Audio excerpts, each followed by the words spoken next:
제가 읽겠습니다. 예수께서 일어나서 거기를 떠나 두로 지방으로 가서 한 집에 들어가 아무도 모르게 하시려 하나 숨길 수 없더라. 이에 더러운 귀신 들린 어린 딸을 둔 한 여자가 예수의 소문을 듣고 곧 와서 그 발 아래에 엎드리니 그 여자는 헬라인이요 수로보니게 족속이라.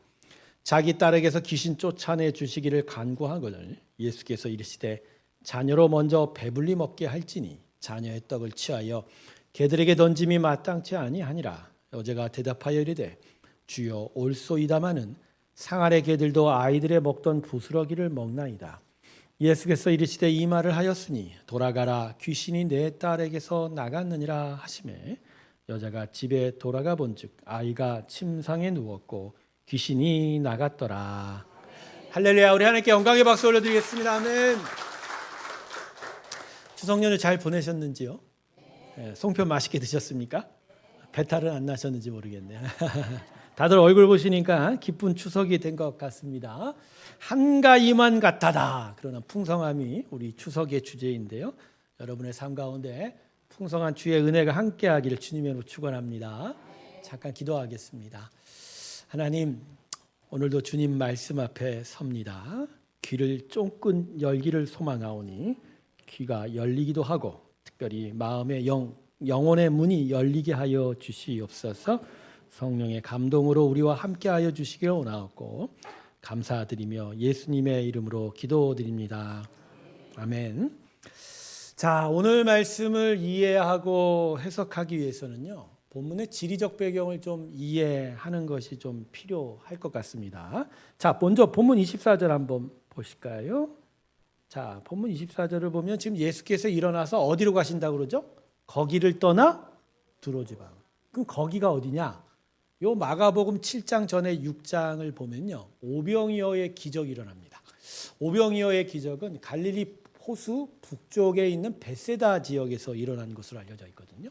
바로 그 벳세다 지역, 그것은 이제 기네사렛 지역이라고 그러는데 그 지역을 떠나서 두로 지방으로 갔다는 거예요. 두로 지방이 어디냐? 지금의 레바논 해안가입니다. 그러니까 지금 호숫가에서 해안가로 이동해 왔다는 거예요. 그런데 예수님께서는 두로에만 계시지 않습니다. 오늘 본문이 30절까지인데요. 31절 한번 보세요. 마가복음 7장 31절 자막 한번 보여줄까요? 예수께서 다시 두로 지방에서 나와 어디를 가셨다고요? 시돈을 지나고 또 다시 어디로 가셨습니까? 대가볼리 지나서 갈릴리 호수에 다시 돌아왔다는 얘기예요. 자, 이게 말로만 하니까 도대체 짐작이 안 가시죠? 네. 지도 한번 보여드릴게요. 저 가운데 있는 호수가 갈릴리 호수고 그 바로 북쪽에 있는 1번이 벳세다예요. 이 벳세다 평원에서 오병이어의 기적을 행하셨습니다. 그리고 나서 거기서 저 왼쪽 위에 두로라는 해안가, 그 레바논 지금의 지역인데 그걸로 가셨다가 더 북쪽인 시돈으로 옮겨가시고 시돈에서 다시 헤르몬산을 산악 지역을 거쳐서 저 오른쪽 밑이 대가볼리 지역, 여기는 이방 지역이거든요. 대가볼리 지역을 통과해서 다시 갈릴리 호수 지역으로. 여러분, 예수님의 이러한 이동 경로가 보여주는 게 뭐죠? 결국 지금 예수님이 어디 가신 거예요? 이스라엘 땅이 아니라 어디요? 이방 지역 가신. 이방 지역 한두 번 잠깐 접경에 있는 마을을 가신 정도가 아니라 아예 이방 지역을 떠나셨어요. 왜 가셨냐면요, 이방 지역에 무슨 은혜를 베풀러 가신 게 아니고요, 벳세다에서 오병이어의 기적을 행하시고 이 기적의 의미들을 당신의 제자들에게 보다 더 분명하게 가르쳐 주려고. 마가복음 7장은요, 마가복음 12장까지의 연결 과정에서 이미 공생의 생활이 거의 한 2년 반 지난 시점이에요. 그러니까 예수님이 십자가에 이제 달려 돌아가시기 얼마 전 앞두고 이제 본인의 구원 사역과 천국 복음의 의미를 보다 더 분명하게 제자들에게 가르쳐 주기 위해서 이방 지역으로 가신 거예요. 아무래도 이방 지역에 가면 자기를 알아보는 사람이 적을 거고 따라온 사람이 적다 보니까 분명한 가르침을 전할 수 있게 될 수 있기 때문입니다. 24절 보세요. 아무도 모르게 하시려 하나라가 바로 이 큰 조용히 제자들에게만 집중하고자 하셨다라는 거죠. 자, 근데 왜 우리가 이렇게 그림까지 살펴봐야 되냐? 여러분, 오늘 이 본문이요, 이 그림을 통해서라도 예수님이 이방 지역에 가셨다. 이걸 살펴보고 알지 못하면 본문의 의미를 제대로 알 수 있지 못하기 때문입니다. 왜냐하면 우리가 본문에서 딱 주제로 삼는 거는요, 사실 인간적인 교훈이 많아요. 그러나 오늘 본문이야말로 진짜 참된 예수 그리스도의 구원의 은혜와 복음의 의미가 무엇인지를 분명하게 보여주는 거거든요. 그러기 위해서라도 좀 지도를 살펴봐야 된다라는 것입니다. 자, 이제 본문 말씀을 한번 들어가 보도록 하겠습니다. 자, 우리가 오늘 본문 말씀을 읽을 때 보통 본문 27절과 28절 사이에서 본문의 주제를 찾게 됩니다. 자, 27절, 28절 자막 한번 보실까요? 여러분 같이 한번 읽어주시겠습니다. 시작.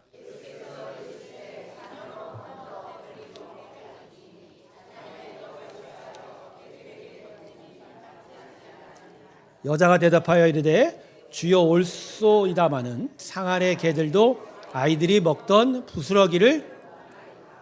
자, 귀신 들린 자기 딸 고쳐달라고 어느 한 여인이 찾아오자 예수님이 뭐라고 그럽니까?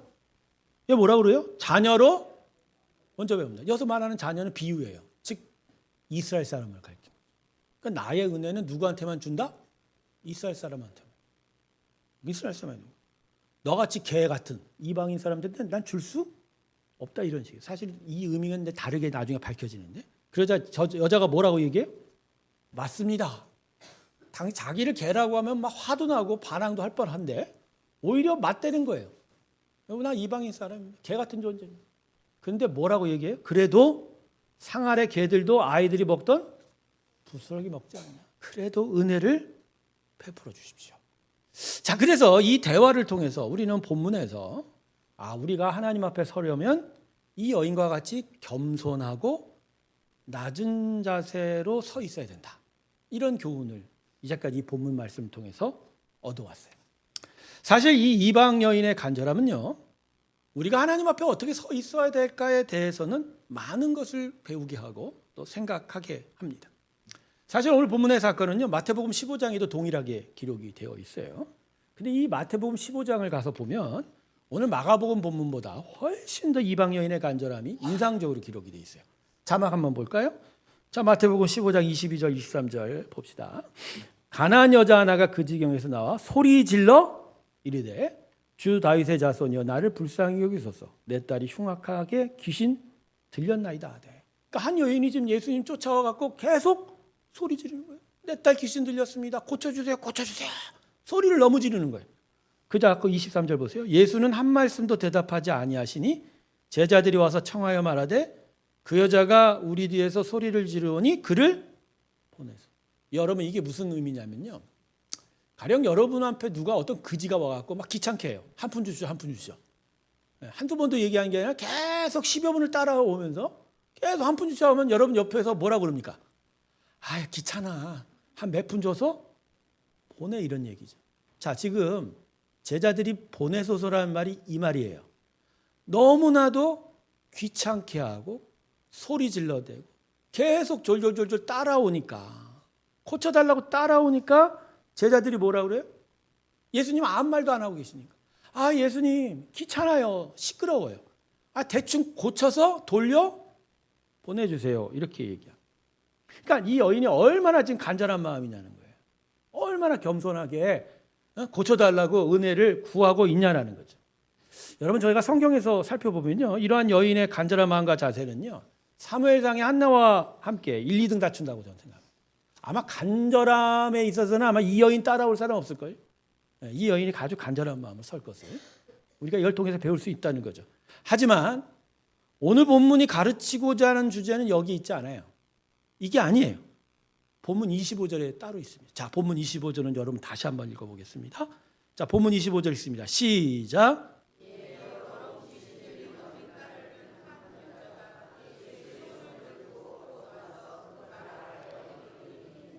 오늘 본문의 주제는 여기 25절에 있어요. 25절에 어느 구절이 주제가 될까요? 아니에요. 예수의 소문을. 여러분, 성경의 주제가 뭘 것 같아요? 사람인가요? 성경의 주제는 하나님입니다. 성경의 주제는 예수예요. 성경은 예수의 복음에 대한 주제예요. 성경은 예수 그리스도의 복음의 십자가에 대한 주제예요. 사람의 간절함, 사람의 인내, 사람의 선함, 사람의 착한 행실, 사람의 성품, 그들의 믿음 아닙니다. 성경이 가르치는 바이긴 하지만 성경의 중심 주제는 사람이 아니라 누구죠? 예수예요. 예수 그리스도에 대한 소문이에요. 예수 그리스도에 대한 복음인 거예요. 자, 이 여인이 간절하게 예수님 앞에 왔습니다. 그 간절함의 이유는 뭐죠? 그가 간절할 수 있는 이유가 뭐냐고요? 뭐 때문이죠? 예수에 대한 소문을 들었으니까 온 거잖아요. 그냥 찾아왔어요? 무턱대고 찾아왔을까요, 여러분? 자, 오늘 여러분 여기 예배 드리러 왔는데 무턱대고 찾아왔어요? 뭐 때문에 찾아왔어요? 정확하게 얘기해서 뭐 때문에 찾아왔어요? 이러니까 큰일 난 거야. 여러분 지금 은혜 받으러 찾아왔죠. 하나님은 은혜를 구하고 하나님 만나러 찾아온 거잖아요. 근데 그 은혜, 그 만남, 그게 뭐로 인하여 여기까지 온 거예요? 누구 때문에? 예수님 때문이잖아요. 예수님 없이 여기로 올 수 있었습니까, 여러분? 예수님의 은혜 없이 여기로 올 수 있냐고요? 아니잖아요. 성경이 우리에게 가르치는 것은 바로 이 예수예요. 다른 얘기 하지 않아요. 이 예수로 말미암아 우리에게 이 은혜가 주어졌다라는 거예요. 그래서 이 예수로 말미암아 그 은혜가 계속하여 우리에게 머문다는 거예요. 그래서 성경은 계속하여 이 예수를 찾고 이 은혜를 구할 것을 가르치고 있는 거예요. 그러니까 오늘 본문을 봐서 이 여인의 간절함도 눈에 들어오는 얘기지만 성경이 이 오늘 본문이 무엇보다 먼저 가르친 건 뭐죠? 예수의 소문이 그 여인에게 들렸도다. 그래서 그 여인이 예수께로 나왔다. 그러니까 우리도 지금 뭘 찾아야 된다? 예수의 소문을 들어야 돼.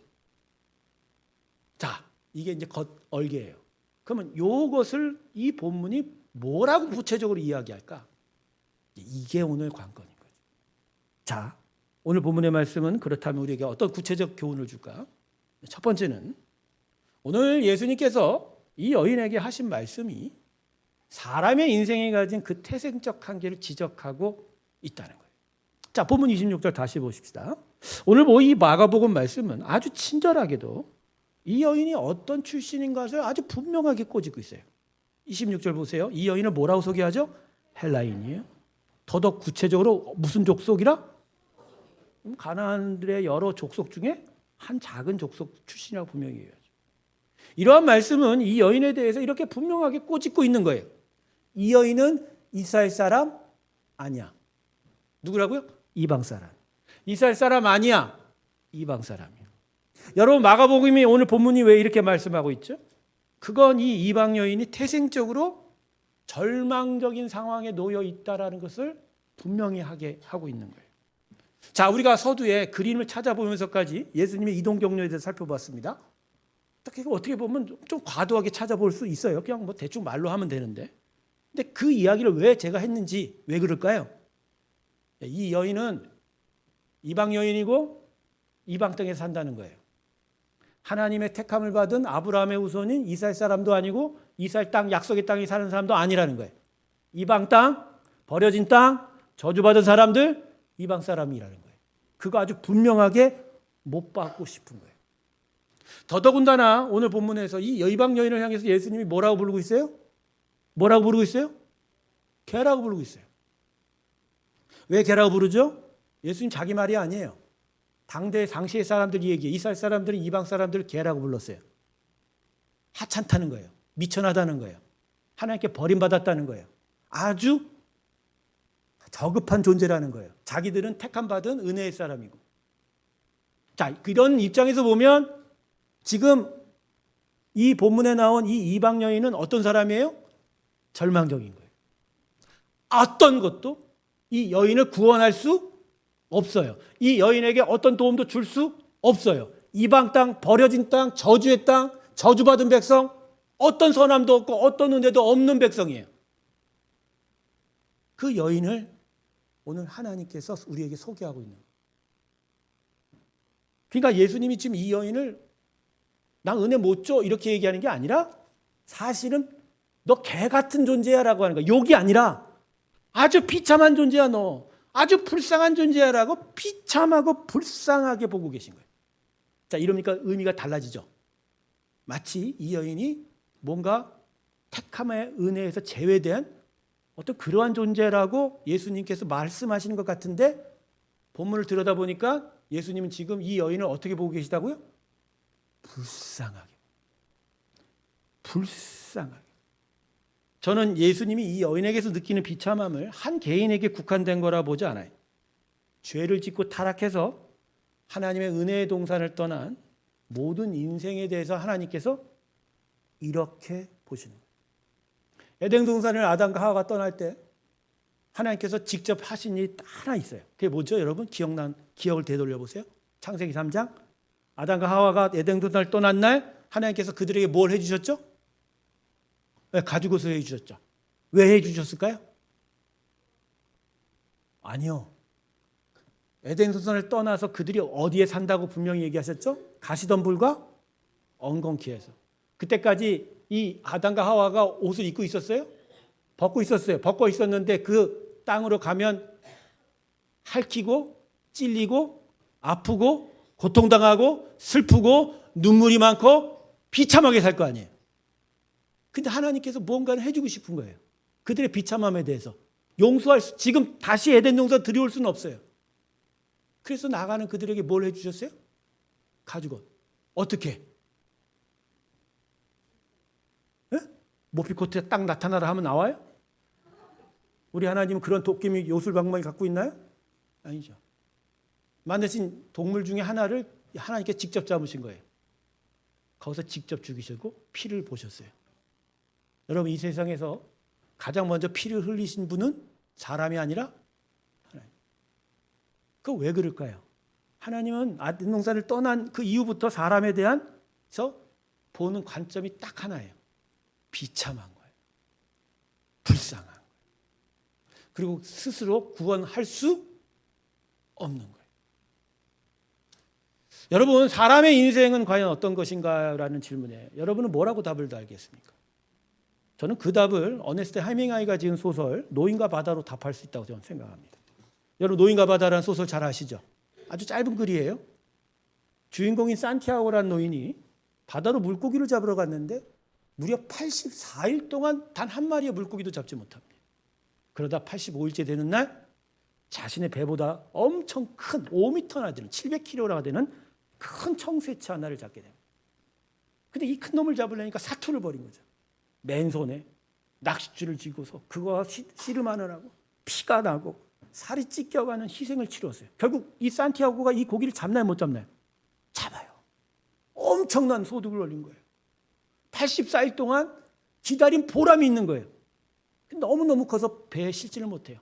그래서 배 옆에다가 묶어요. 그리고 이제 집으로 돌아오는 거예요. 아, 이제 나는 다 이루었다. 근데 어떻게 됩니까? 피냄새를 맡은 상어가 덤벼듭니다. 그리고 나서 그 청새치의 모든 살을 다 뜯어먹어요. 결국 뭐만 남아요? 뼈만 남습니다. 이 소설의 마지막은 결국 이렇게 정리가 되죠. 노인은 결국 청새치의 뼈만 가지고 집으로 돌아온 채 집에 들어가 깊은 잠에 빠져버리는 것으로 끝이 납니다. 여러분 이 소설이 우리에게 이야기하는 것은 이거예요. 결국 전쟁의 허무함과 전쟁에 따른 인간의 절망을 해밍웨이가 1, 2차 대전을 종군했거든요. 기자로서. 이렇게 얘기하는 겁니다. 84일 동안 한 마리의 고기도 잡지 못했는데 포기하지 않고 용기를 갖고 노력을 했더니 드디어 대어를 낚았다. 하지만 얼마 안 있어 대어를 상어떼에게 다 빼앗겠다라는 거예요. 그래서 허탈하게 생선뼈만 갖고 돌아와 깊은 잠에 쓰러져 사실은 죽었다라는 표현을 해밍웨이는 하고 싶었던 거예요. 그리고 그 노인과 같은 처지를 자기인 것으로 생각해. 결국 어네스트 해밍웨이는 자살하지 않습니다. 바로 이것이 인생이 아닌가라고 이야기하는 거죠. 사실 허무주의 문학의 대표작이기도 하지만 저는 이런 생각을 해요. 그 결국 인생이라는 게 결국 뼈만 앙상한 것만 남는 거예요. 지쳐서 쓰러져 잠만 들면서 마지막을 맞이할 수밖에 없는 것은 인생이 아닌가. 여러분 우리 인생의 실상이 결국 뭐죠? 스스로 구원할 수 없는 거 아닙니까?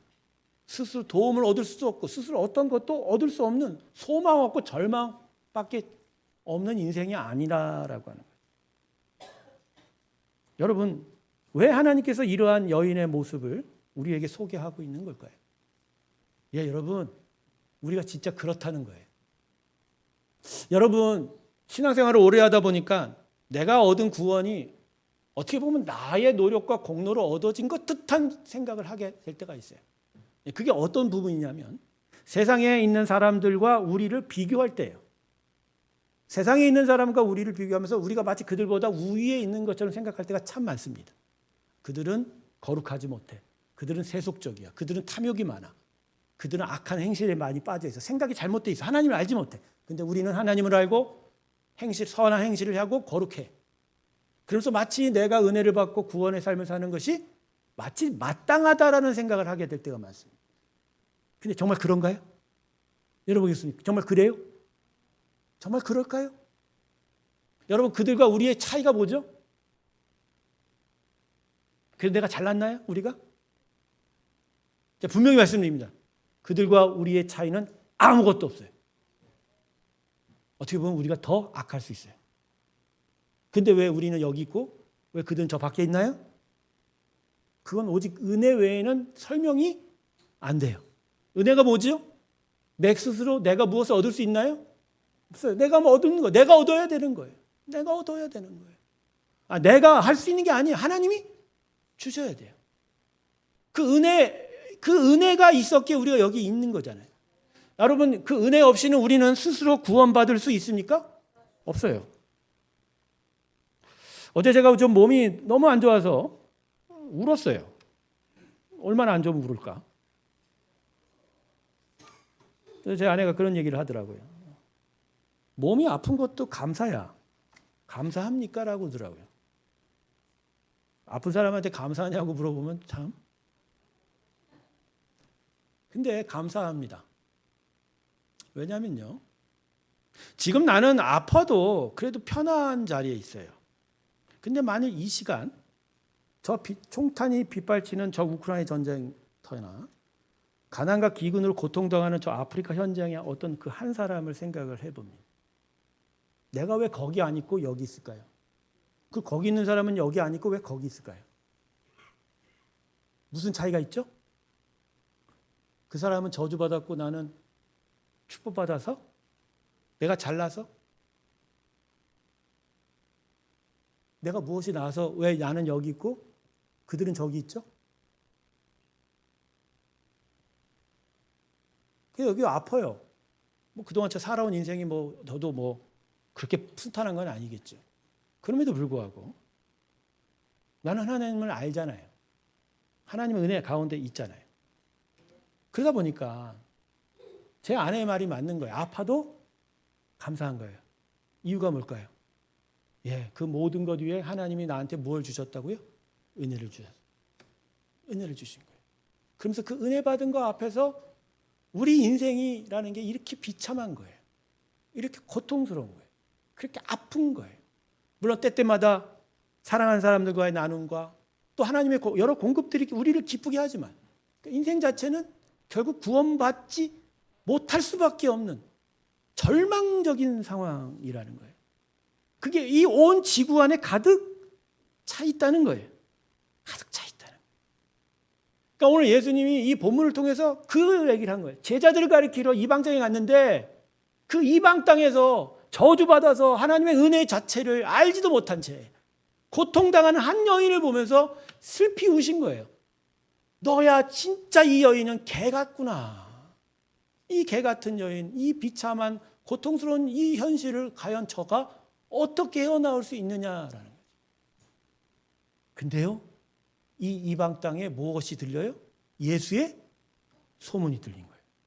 그게 오늘 두 번째 교훈입니다. 우리의 절망, 우리의 사람이 가진 태생적 관계는 오직 예수로만이 극복된다. 할렐루야. 이 여인에게 하나님 주신 은혜는 딱 하나예요. 그 여인의 귀에 뭐가 들렸어요? 예수에서. 예수가 사람을 고쳤대더라. 예수가 귀신을 쫓아냈대더라. 근데 그 예수가 들어왔대요. 이 땅에.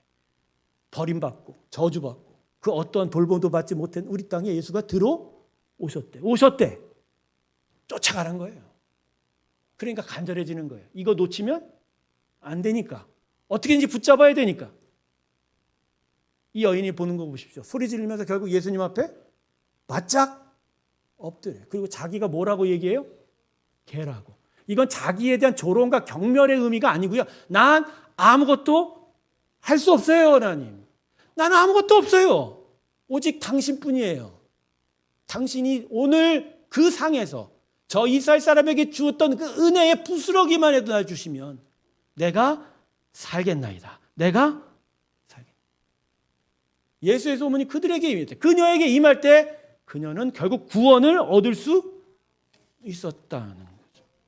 결국 오늘 본문이 우리에게 전하고 싶은 것은 바로 이거예요. 우리 인생에게 가장 소중한 건 오직 은혜라는 거예요. 제가 요새 더 많이 영적인 갈등 속에 있다 보니까, 고난 속에 있다 보니까 더더욱 이 은혜에 집착합니다. 로마서를 한 2달 정도 묵상하면서 로마서가 참 어려운 말씀이긴 합니다. 그러나 단순하더라고요. 결국 하나님의 은혜 외에는 구원의 길이 없다라는 거예요. 그리고 그 은혜를 계속 간절히 찾고 또 얻을 때만이 우리는 비로소 참된 복을 누리고 구원을 얻게 된다. 할렐루야. 그래서 오늘 본문은 우리에게 정말로 참된 기쁨을 전해줍니다. 그건 바로 우리에게 예수가 있다라는 거예요. 그 예수로 인하여 귀신은 쫓아갈 것이고 병은 고쳐질 것이고 결국 우리는 참된 천국의 나라로 갈 수 있게 된다는 겁니다. 오늘 본문은 우리에게 인간의 어떤 잘난 부분, 선한 부분, 뛰어난 부분을 이야기하는 인간적인 말씀이 아닙니다. 오늘 본문은 우리에게 분명하게 예수 그리스도의 복음이 필요하다는 정말 복음, 참된 복음을 우리에게 얘기해 주고 있습니다. 사랑하는 성도 여러분, 예수의 복음만이 우리에게 소망입니다. 이 소망을 통해서 우리는 하나님의 은혜에 가까이 갈 것이고 결국 그 은혜를 통해서 우리는 하나님 앞에 온전히 서게 될 줄로 믿습니다. 근데 이런 설교를 우리는 아직 예수를 못 만난 사람한테 적용하는 경우가 너무 많거든요. 여러분, 이 설교는 예수 계속 믿고 있는 우리에게 오늘 적용이 되는 설교예요. 여러분 요새도 예수에 대해서 듣고 계신가요? 여러분 계속해서 예수에 대해서 듣고 계세요?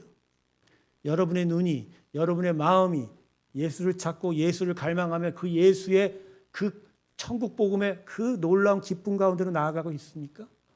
그래서 그 예수의 소문을 듣고 예수 앞으로 달려가서 간절하게 당신의 은혜가 필요합니다라고 서고 있냐는 거예요.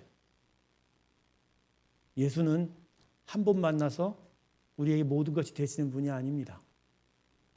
오늘 만났다면 내일도 만나야 돼요. 오늘도 얻었다면 내일도 찾아야 됩니다. 그리고 영원토록 예수의 소문 가운데 우리는 그 소식을 듣고 예수를 만나 가야 돼요. 그래서 계속해서 예수님을 통해서 하나님의 은혜를 구해야 된다라는 것이죠. 말씀을 정리하겠습니다, 여러분. 우리는 결코 희망적인 상황에 있지 않아요. 좌우, 앞뒤, 전후를 둘러보면 절망이 가득합니다. 결국 우리 앞에 놓여진 것은 다 뜯어먹힌 청새치의 뼈다귀뿐일 것이고 우리가 마지막으로 해야 할 일은 깊은 잠에 빠져버리는 일일지도 모릅니다.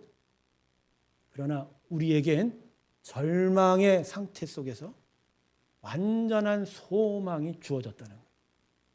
예수의 소문이 계속 우리에게 들리고 있고 그 예수를 통해서 우리는 참된 소망을 붙잡을 수 있는 시간이 있기 때문에 여러분 어제 예수를 만나셨다면 멈추지 마시고 오늘도 예수를 들으십시오.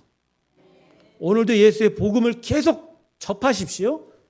그 복음 안에서 참된 소망을 얻어 그 소망의 완전한 이루심 되신 예수님을 계속 찾기를 주님의 이름으로 축원합니다. 이게 복음이에요.